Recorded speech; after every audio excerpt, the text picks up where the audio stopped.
Kakulangan ng calcium, tatlong senyales na nagdurusa ka rito. Kilala ang calcium sa papel nito sa pagpapanatili ng kalusugan ng buto. Mula sa pagpapanatiling mas malakas ang iyong mga ngipin hanggang sa normal na paggana ng mga selula. Ngunit mayroong iba't ibang mga kadahilanan na humahantong sa isang kakulangan ng calcium sa katawan ng tao at nagbibigay daan para sa ilang mga komplikasyon. Narito ang tatlong nangungunang mga palatandaan na nagpapahiwatig na ikaw ay nagdurusa mula sa kakulangan ng calcium. 1. Hirap sa pagtulog. Mahalaga ang pagtulog para sa kalusugan ng iyong buto at direktang nauugnay ang calcium sa ikot ng iyong pagtulog.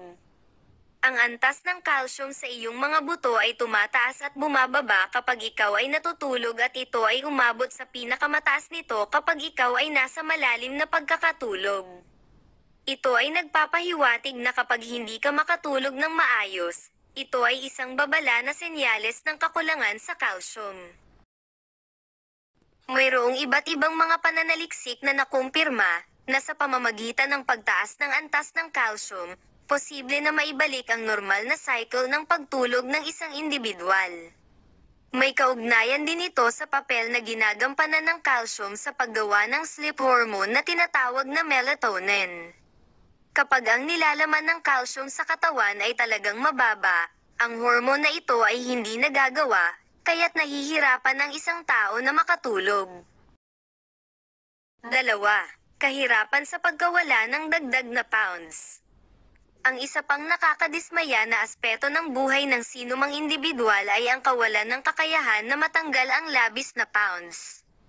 Ang isyong ito ay nauugnay din sa kakulangan ng supply ng calcium sa katawan. Ang calcium na nakaimbak sa mga selula ay tumutulong sa pagproseso at pag-iimbak ng taba. Kaya ang mga fat cells na may mataas na calcium content ay mas mabilis na nasusunog, na nagpapababa ng timbang. Kaya, kung nahihirapan kang magbawas ng timbang sa kabila ng pagkakaroon ng maayos na dieta at regular na pag-eehersisyo, ito ay senyales na ikaw ay dumaranas ng mababang calcium. 3. Paresthesia. Bagamat hindi gaanong naririnig ang sakit na ito, maaaring ito ay tanda ng kakulangan sa calcium.